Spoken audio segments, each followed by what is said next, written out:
Hey everybody, and welcome back to the channel. It's your girl Lori, and I want to talk to you about not making yourself available to everybody. No. And when I say you, sometimes you're like, well, I have to be present with this boss that you don't really get along with. So you have to be present. Stop engaging in in-depth situations, right? I mean, if it's work, it's whatever, but like nobody needs to know what you're doing this weekend. I'm busy. That's it. Like you don't need to start going into oversharing in details. Keep things high level. Oh, the weather's cold.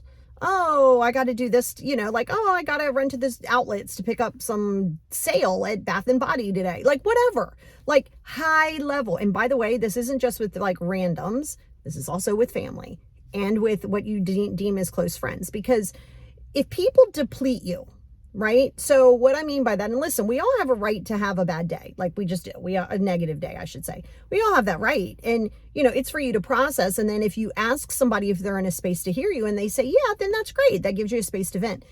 But again, you have to be really careful of the oversharing. Well, I can't do this because I got this flat tire and I did. Okay, whoa, why are we giving theses? This is that whole no is a complete sentence thing. See, when you're oversharing and you're trying to get people to see it from your perspective, I've told you, some people are committed to not seeing it from your perspective.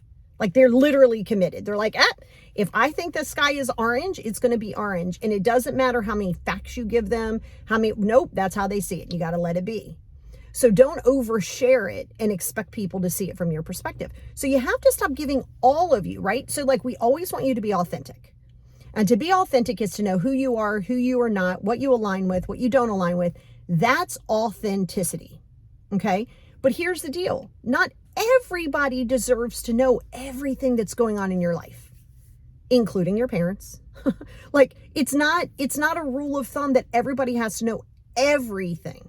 It's exhausting because you're oversharing, you're doing all of this. And then sometimes you get your feelings hurt. Because then you're like, oh, well, what have you been up to? Oh, just busy. And you're like, well, I just like vomited everything that I could possibly tell you about my life. And this is what you give me, because they're protecting their peace. See, if you don't feel safe in somebody's conversation, let's be clear here.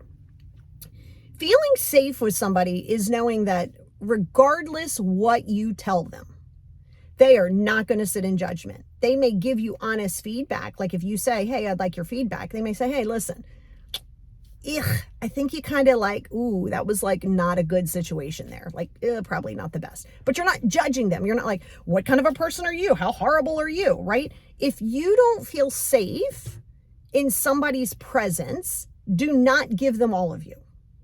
Vice versa. Okay. So now we're going to put this back on you because that's what we do here. Is let's say you are chronically trying to get someone to see it from your perspective. You as an adult, like as a parent of an adult, right? Because teenagers can be harder, but like with an adult child, just because you see them in a bad relationship or what you deem as a bad relationship, stop swooping in to try to like change it. Accept things for as it is. If people want to change, they will. If they don't, they won't. And they can't see it from a certain situation sometimes when they're in it. How many times have you been in a situation, regardless what it is, and you get out and you're like, wow, I was blinded by what I thought I saw. That's okay. No need to judge them or you.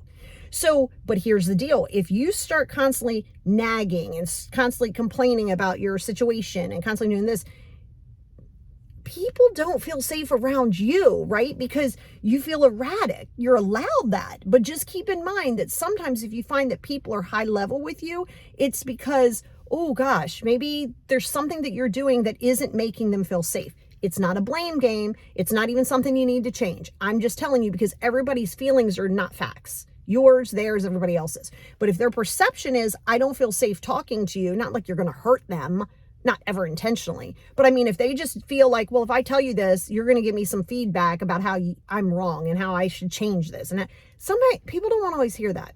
So if they start keeping things high level with you, don't go get your feelings hurt and don't blame them and don't blame yourself. It's just how that relationship is going to be. Yes, this includes family. Yes, this includes close friends. Because again, are you really that close of a friend if you feel embarrassed about telling your people something because you're afraid you're getting ready to be critiqued? You're afraid you're getting ready to feel unsafe so that's why you have to be really careful of oversharing. Because a lot of times when you're oversharing, people will take, not intentionally and sometimes intentionally, not gonna lie, sometimes intentionally, people will take what you're saying to them and use it again, like not even know that they're doing it, but they like set it up on the shelf. And then when you say something, they're like, well, remember what you said about your anxiety? Like that. And now you're like, okay, now you're using my anxiety against me. Yeah, I'm not asking you to live in a bubble. Because for people who you do feel safe with, and you know that they want the best for you, even if they're going to give you that tough love. See, tough love isn't somebody being mean to you. Tough love is, listen, I love you. You're my friend. I am not going to sit here and engage with you and tell you how right you are and how amazing this was. If I don't agree with that, I'm not going to judge you. I'm just going to say, hey, that's not really my jam. That would have made me mad too. Like, it is what it is. You know, so see, that's what I'm saying. If you don't feel safe in a situation, and what I mean by safe is to be vulnerable, right?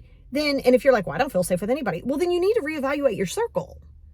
Like, seriously. And you need to reevaluate yourself. It's not them, honestly, it's you, right? Because if you're not good with yourself, it doesn't matter who you have around you. Doesn't matter how amazing they are. You're not even going to buy into it. All right. But once you do get good with yourself, you're going to notice that the circle becomes smaller. You feel a lot safer. You don't always have to pick up the phone and talk 800 times a day. You know that the person has your back. They want the best for you, and they will call you out on your stuff. See, a lot of people think that it's unsafe when, I didn't say like gaslight you, but call you out and be like, girl, stop. You know that that was way off base, right? And they go, yeah, okay. Yeah, all right, you're right. You know, I mean, something like that. So that's safety, because you don't need a yes man. See, in your mind, your ego wants a yes man. Yes, you're right. Yes, they did this. Yes, it's their fault. Yes, you should do this. Yes, they should do this. Yes, you don't need a yes man. You don't need a yes man. You need somebody who's going to like hold your feet to the flame, right?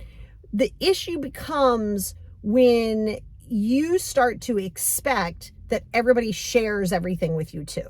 Remember, everybody has a right to reserve a lot of their energy. Everybody shouldn't know everything about you. Everybody, including your spouse, including your children, nobody needs to know everything about you.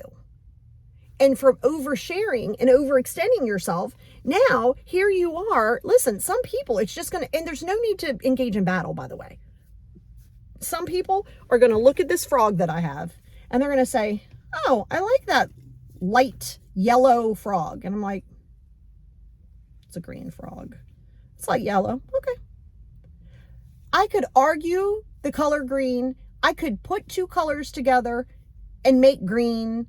I could do all those things and they could still see it as yellow. Why are you engaging in that? Because you want to be right? Ego. Why are you so worried about being right? If you know what your truth is, this goes into a couple things. A, self-love. 2, emotional maturity. And I'll do a whole thing. I have something planned in the new year, like for emotional maturity. And to be emotionally mature means you understand that your circumstances are your circumstances. How are you going to work through that? Okay. And you understand that not everybody is going to see it from your perspective, and they don't have to. See, that's the key. They don't have to. If something isn't serving your best and highest good, you distance from it. We've had this discussion and we'll have it multiple times. But stop oversharing. Hey, I can't make the barbecue because, I worked long hours. I got to do this, and then I got to run little Billy to like soccer, and then we're going to go home. And I think I have understand. This. I could argue the color green. I could put two colors together and make green. I can do. Why is my watch talking to you? See, even my watch is like, I'm not going to argue with you. Even my watch just said that to you, and she's AI. See, now it messed my ADHD up. But anyway, at the end of the day, I don't know what I was saying, but at the end of the day, right? See how ADHD works? You're like, oh my God, you took me off track, is what it is. And no, am I embarrassed by it? Not even a little bit. So, but again, when you're holding yourself to a standard of protection and you know what feels good and what doesn't feel good, then you can start looking at the people that you're surrounding yourself with. Don't glom onto people because you want people. Oh, that's what I was saying. Okay, sorry, it just came back in my head. So let's go back there for a minute. So stop with the whole 87 reasons why you can't attend this barbecue. Why? Because you don't want them to be mad at you? Why are you so worried about that? Because what you're doing is you're saying, hey man, do you approve this? Because you know what, like I worked late and I have this dinner and I got this big thing on Sunday. Like you understand, right? Like you get it. Like, why are we giving all of this excessive information? Hey, are you gonna make the barbecue? No, I'm not available. That's it. That's it, baby. It's the same thing in your life. Stop oversharing who you are. Be authentic, be vulnerable, be confident, but do so, within a safety of yourself. See, a lot of times you're looking for safety in other people when you don't feel safe with yourself. That's where we need to start. So stop giving all of you to everyone, because honestly, not everybody deserves that. And you don't deserve that from everybody else, So just pump your brakes. Focus in on who you are. Be authentic to who you are. When you're good there, it won't really matter what everybody else thinks about it, because you know.